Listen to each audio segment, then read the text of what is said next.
ನಮಸ್ತೆ ವೀಕ್ಷಕರೇ, ಕಲಾ ಧ್ಯಾನಕ್ಕೆ ಸ್ವಾಗತ. ಇವತ್ತು JPL 2026ಗೆ ನಿಮ್ಮನ್ನ ಕರ್ಕೊಂಡು ಹೋಗ್ತಾ ಇದ್ದೀನಿ.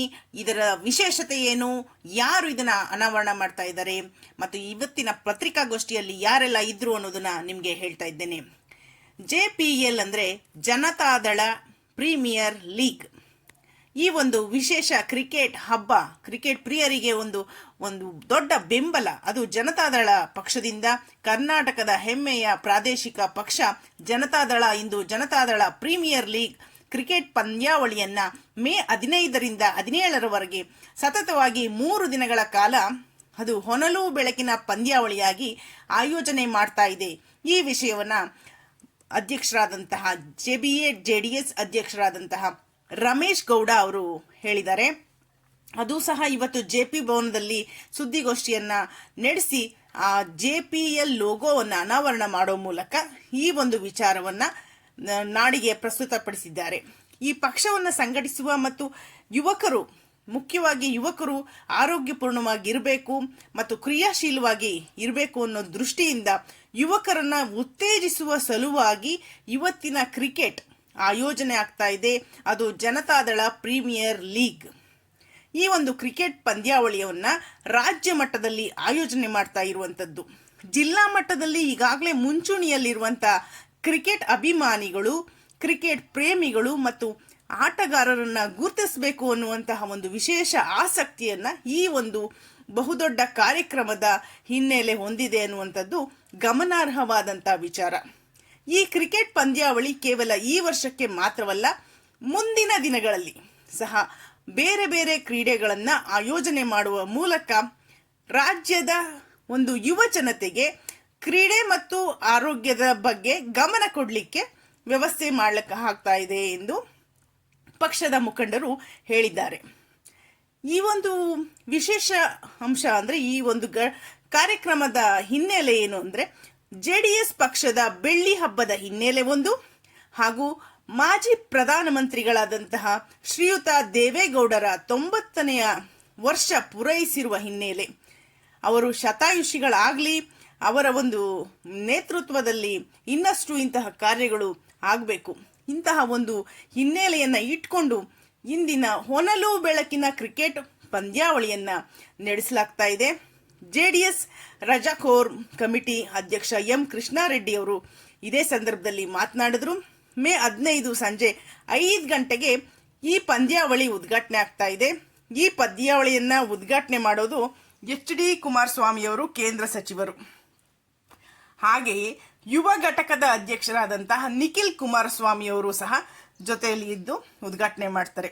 ಪಕ್ಷದ ರಾಷ್ಟ್ರೀಯ ಅಧ್ಯಕ್ಷ HD ದೇವೇಗೌಡರು ಸಹ ಮೇ 16ರಂದು ಪಂದ್ಯಾವಳಿಯಲ್ಲಿ ನಡೆಯುವಂಥ ಕಾರ್ಯಕ್ರಮದಲ್ಲಿ ಭಾಗವಹಿಸಿ ಒಂದು ಅರ್ಧ ಗಂಟೆಗಳ ಕಾಲ ಆಟವನ್ನು ವೀಕ್ಷಣೆ ಮಾಡ್ತಾರೆ.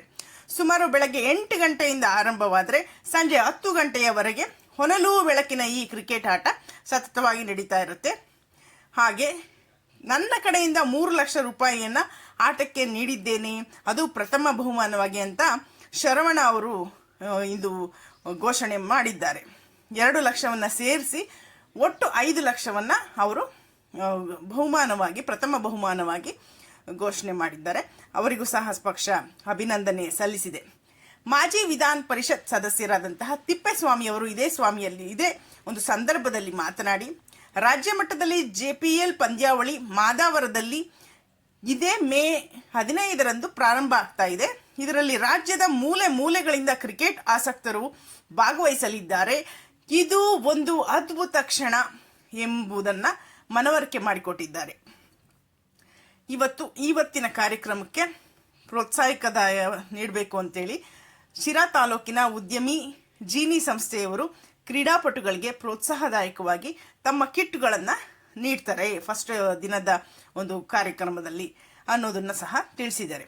ಶಾಸಕರು ಹಾಗೂ ಮಾಜಿ ಶಾಸಕರಾದ HM ರೇವಣ್ಣ ಅವರು ಸಹ ಪಂದ್ಯಾವಳಿ ಕಾರ್ಯಕ್ರಮದಲ್ಲಿ ಭಾಗವಹಿಸಲಿದ್ದಾರೆ. ಯುವಕರು ಪಕ್ಷ ಸಂಘಟನೆಯಲ್ಲಿ ಉತ್ಸಾಹ ಭರಿತರಾಗಿ ಕೆಲಸ ಮಾಡಬೇಕು ಇವತ್ತು ಮತ್ತು ಮುಂದೆ ಭವಿಷ್ಯದಲ್ಲಿ ಕೂಡ, ಹಾಗೂ ಆ ನಿಟ್ಟಿನಲ್ಲಿ ಈ ಒಂದು ಕಾರ್ಯಕ್ರಮವನ್ನು ನಡೆಸಲಾಗ್ತಾ ಇದೆ. ಯುವಕರು ಕಾರ್ಯೋನ್ಮುಖರಾದರೆ ಒಂದು ಮುಂದಿನ ದಿಕ್ಕನ್ನು ಬದಲಾಯಿಸಬಹುದು ಅನ್ನುವಂಥ ದೂರದೃಷ್ಟಿ ಇರುವುದನ್ನು ಇಲ್ಲಿ ಕಾಣಬಹುದಾಗಿದೆ. ಪಕ್ಷದ ಬಲವರ್ಧನೆಯನ್ನೂ ಸಹ ಒಳಗೊಂಡಿದೆ. ಚಿನ್ನು ಕ್ರಿಕೆಟ್ ಪಂದ್ಯಾವಳಿಗೆ JDSನ ಎಲ್ಲ ನಾಯಕರು ಸಹ ಸಹಕಾರವನ್ನು ನೀಡ್ತಾ ಇದ್ದಾರೆ. ಹಾಗೂ ಇದೊಂದು ಉತ್ತಮ ಬೆಳವಣಿಗೆ. ಅಂದರೆ ರಾಜಕೀಯ ಪಕ್ಷಗಳು ಅಂತಂದರೆ ಬೇರೆ ರೀತಿಯಲ್ಲೇ ಬೇರೆ ಆಯಾಮದಲ್ಲೇ ಇಲ್ಲಿವರೆಗೂ ನಾವು ನೋಡಿದ್ದೇವೆ. ಆದರೆ ಇವತ್ತಿನ ಒಂದು ಬೆಳವಣಿಗೆ ಇದು ಹೊಸದು ಮತ್ತು ಹೊಸ ತಿರುವನ್ನು ಪಡ್ಕೊಳ್ಳುತ್ತೆ ಅನ್ನೋದನ್ನ ನೋಡ್ಬೋದು.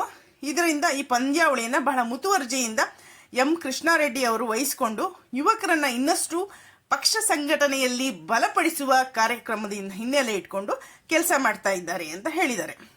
JDSನ ರಾಜ್ಯ ಸಾಮಾಜಿಕ ಜಾಲತಾಣ ವಿಭಾಗದ ಅಧ್ಯಕ್ಷರಾದಂಥ ಚಂದನ್ ಹಾಗೂ JDS ಯುವ ಮುಖಂಡ ಪ್ರವೀಣ್ ಕುಮಾರ್ ಇವರು ಸಹ ಮಾತನಾಡಿದ್ರು. ಪತ್ರಿಕಾಗೋಷ್ಠಿಯಲ್ಲಿ ರಾಜ್ಯದ ವಿವಿಧ ಜಿಲ್ಲೆಗಳಿಂದ ಸುಮಾರು 24 ತಂಡಗಳು JPL ಪಂದ್ಯಾವಳಿಯಲ್ಲಿ ಭಾಗವಹಿಸಲಿದ್ದಾರೆ. ಹಾಗೂ ನಮ್ಮ ಬೆಂಗಳೂರು ವಿವಿಧ ಕಡೆ ಆಟಗಾರರಿಗೆ ಉಳಿದುಕೊಳ್ಳಲಿಕ್ಕೆ ಅವಕಾಶವನ್ನು ಆಲ್ರೆಡಿ ವ್ಯವಸ್ಥೆ ಮಾಡಲಾಗಿದೆ ಅಂತೆ. ಅಲ್ಲದೆ ಎಲ್ಲ ಆಟಗಾರರಿಗೂ ಕ್ರಿಕೆಟ್ ಪ್ರೇಮಿಗಳಿಗೂ ಸಹ ಊಟದ ವ್ಯವಸ್ಥೆಯನ್ನು ಪಕ್ಷದ ಕಡೆಯಿಂದ ಮಾಡ್ತಾ ಇದ್ದಾರೆ. ಇದು ಸಹ ಒಂದು ವಿಶಿಷ್ಟವಾದಂಥ ಒಂದು ಕ್ರಮನ ಕೈಗೊಂಡಿದ್ದಾರೆ ಅಂತ ಹೇಳ್ಬೋದು. ಒನಲು ಬೆಳಕಿನ ಆಟದಲ್ಲಿ ಆಟಗಾರರು ಕ್ರಿಕೆಟ್ ಆಟವನ್ನು ಆಡ್ತಾ ಇರ್ತಾರೆ. ಒಂದೊಂದು ತಂಡಗಳಿಗೆ ಇಂತಿಷ್ಟು ಕಾಲಾವಧಿ ಇರುತ್ತೆ. ಒಂದು ತಂಡಕ್ಕೆ 2 ಬಾರಿ ಆಡುವಂಥ ಅವಕಾಶ ಇರುತ್ತೆ. ಹಾಗೂ 6 ಓವರ್ ಆಟ ನಡೆಯುತ್ತೆ. ಒಂದೊಂದು ತಂಡಕ್ಕೆ ಹಾಗೆ ಹೇಳ್ದಂಗೆ 2 ಮ್ಯಾಚ್ ಇರುತ್ತೆ. ಪ್ರಥಮ, ದ್ವಿತೀಯ, ತೃತೀಯ ಬಹುಮಾನ ಇರುತ್ತೆ. ಹಾಗೆಯೇ 5 ಲಕ್ಷ ಪ್ರಥಮ ಬಹುಮಾನ ಘೋಷಣೆ ಆಗಿದೆ. ಒಂದು ಒಳ್ಳೆಯ ವಿಶೇಷ ಟ್ರೋಫಿಯನ್ನು ಈಗ ನೀವು ನೋಡ್ತಾ ಇರ್ಬೋದು. ಆ ಟ್ರೋಫಿಯನ್ನು ಬಿಡುಗಡೆ ಮಾಡಿದ್ದಾರೆ. ಅದು ಪ್ರಥಮ ಬಂದಂಥ ಕ್ರಿಕೆಟಿಗರಿಗೆ ಸಿಗತ್ತೆ.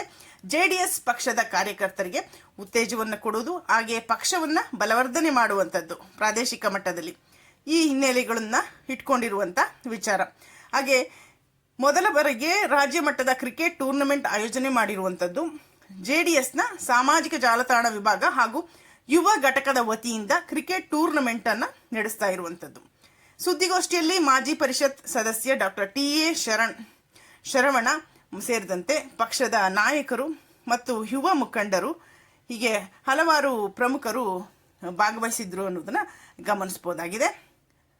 ಸೊ ಎಲ್ಲ ನಾಡಿನ ಕ್ರಿಕೆಟ್ ಪ್ರಿಯರು ಮತ್ತು ಕ್ರಿಕೆಟಿಗರು ಇದೊಂದು ಅವಕಾಶವನ್ನು ಖಂಡಿತ ತಮ್ಮದಾಗಿಸಿಕೊಳ್ಳಿ. This is a challenge. ಅದು ನಮ್ಮ ಪ್ರಾದೇಶಿಕ ಪಕ್ಷ ಕೊಡ್ತಾ ಇರುವಂಥದ್ದು ಎಲ್ರಿಗೂ ಒಂದು ಸರ್ಪ್ರೈಸ್. ಸೊ ಇದನ್ನು ಬಳಸ್ಕೊಳ್ಳಿ. ಕ್ರಿಕೆಟಿಗರೆಲ್ಲ ತಂಡಗಳಾಗಿ ಭಾಗವಹಿಸಿ ನಿಮ್ಮ ಒಂದು ಹಿರಿಮೆಯನ್ನು ತೋರಿಸ್ಬೋದು. Open to all. So all the best. ನಿಮಗೆ ನಿಮ್ಮ ಸ್ನೇಹಿತರಿಗೆ ಈ ವಿಚಾರವನ್ನು ಇನ್ನಷ್ಟು ಹಂಚಿ. ಧನ್ಯವಾದಗಳು. 25 ವರ್ಷ ಪೂರ್ಣಗೊಂಡು ಆ ಒಂದು ನೆನಪಿಗೋಸ್ಕರ ನಮ್ಮ ಪಕ್ಷದ ಎಲ್ಲ ಕಾರ್ಯಕರ್ತರುಗಳು ಮುಖಂಡರುಗಳು ಸೇರಿ ಇದೇ ತಿಂಗಳು 15, 16, 17ನೇ ತಾರೀಕು ಮಾದಾವರ ಗ್ರೌಂಡ್ ನೈಸ್ ಗ್ರೌಂಡಲ್ಲಿ ಒಂದು ಒನಲು ಬೆಳಕಿನ ಕ್ರಿಕೆಟ್ ಪಂದ್ಯಾವಳಿಯನ್ನು ಆಯೋಜನೆ ಮಾಡ್ಕೊಂಡಿದ್ದೀವಿ. ಈ ಒಂದು ಕಾರ್ಯಕ್ರಮಕ್ಕೆ 15ನೇ ತಾರೀಕು ಸಾಯಂಕಾಲ 5 ಗಂಟೆಗೆ ನಮ್ಮ ಪಕ್ಷದ ವರಿಷ್ಠರು, ಕೇಂದ್ರ ಸಚಿವರು ಆಗಿರ್ತಕ್ಕಂಥ ಕುಮಾರಣ್ಣವರು ಮತ್ತು ನಮ್ಮ ಪಕ್ಷದ ಯುವ ನಾಯಕರು, ಯುವ ಜನತಾದಳ ಅಧ್ಯಕ್ಷರಾದಂಥ ನಿಖಿಲ್ ಅಣ್ಣವರು ಒಂದು ಉದ್ಘಾಟನೆಯನ್ನು ಮಾಡಿಕೊಡ್ತಾರೆ. ಮತ್ತು ಪಕ್ಷದ ಎಲ್ಲ ಶಾಸಕರು, ಮಾಜಿ ಶಾಸಕರು ಸಹ ಅವತ್ತಿರ್ತಾರೆ. ಮತ್ತು ಪಕ್ಷದ ಕಾರ್ಯಕರ್ತರು ಸಹ ಆ ಒಂದು ಕಾರ್ಯಕ್ರಮದಲ್ಲಿ ಇರ್ತಾರೆ. ಈ ಒಂದು ಕಾರ್ಯಕ್ರಮಕ್ಕೆ ಎಲ್ಲ ಜಿಲ್ಲೆಗಳಿಂದ ಈಗಾಗಲೇ 24 ಟೀಮ್ಗಳಾಗಿದೆ. ಬೆಂಗಳೂರು ನಗರದಿಂದ 4 ಟೀಮ್ಗಳು, ಅದೇ ರೀತಿ ವಿವಿಧ ಜಿಲ್ಲೆಗಳಿಂದ ಒಂದೊಂದು ಟೀಮ್ ಅಂದರೆ ಟೋಟಲ್ 24 ಟೀಮು ಪಾರ್ಟಿಸಿಪೇಟ್ ಮಾಡ್ತಾ ಇದ್ದಾರೆ. ಈ ಒಂದು ಜಿಲ್ಲೆಯ ಒಂದು ಟೀಮ್ ಅಂತೇಳಿ ನಾವು ಮಾಡ್ಕೊಂಡಿದ್ದೀವಿ. ಈ ಒಂದು 2ನೇ ದಿನದ ಕಾರ್ಯಕ್ರಮಕ್ಕೆ ದೇವೇಗೌಡ ಅಪ್ಪಾಜಿಯವರು ಬರ್ತಾರೆ. ಅದೇ ರೀತಿ 3ನೇ ದಿನ ಕಾರ್ಯಕ್ರಮವನ್ನು 17ನೇ ತಾರೀಕು ಮುಗಿಸಿ ಎಲ್ಲರಿಗೂ ಏನು ಬಂದಿರತಕ್ಕಂಥ ಎಲ್ಲ ಪ್ಲೇಯರ್ಸ್ಗೂ ಒಂದು ನೆನಪಿನ ಕಾಣಿಕೆ ಕೊಟ್ಟು, ಗೆದ್ದಿರ್ತಕ್ಕಂಥ ಪ್ಲೇಯರ್ಸ್ಗಳಿಗೆ ಮೊಮೆಂಟಸ್ ಕೊಟ್ಟು, ನಮ್ಮ ಪಕ್ಷದ ಕಾರ್ಯಕರ್ತರು ಮುಖಂಡರುಗಳಲ್ಲಿ ಸಂಘಟನೆ ಮಾಡೋಕ್ಕೆ ಯುವಕರಲ್ಲಿ ಒಂದು ಸ್ಪೋರ್ಟ್ಸ್ಮ್ಯಾನ್ಶಿಪ್ ಇತ್ತು, ಒಂದು ಒಳ್ಳೆಯ ರೀತಿಯಾದ ಸಂಘಟನೆ ಆಗಲಿ ಅಂತ ಈ ಕಾರ್ಯಕ್ರಮವನ್ನು ಇಟ್ಕೊಂಡಿದ್ದೀವಿ. ತಮ್ಮ ಹೆಸರು ಪ್ರವೀಣ್ ಅಂತೇಳಿ ಯುವ ಜನತಾ. ಇದು ಅಂತಿಮವಾಗಿ ಫೈನಲ್ ಪಂದ್ಯ ಆಗುತ್ತೆ. ಆದರೆ ಬೆಳಗ್ಗೆ 8 ಗಂಟೆಯಿಂದ ಪ್ರಾರಂಭ ಆಗಿ ಸಂಜೆ ರಾತ್ರಿ 10 ಗಂಟೆವರೆಗೂ ಕೂಡ ನೈಟ್ ಅಂದರೆ ಫ್ಲಡ್ ಲೈಟ್ ಕೂಡ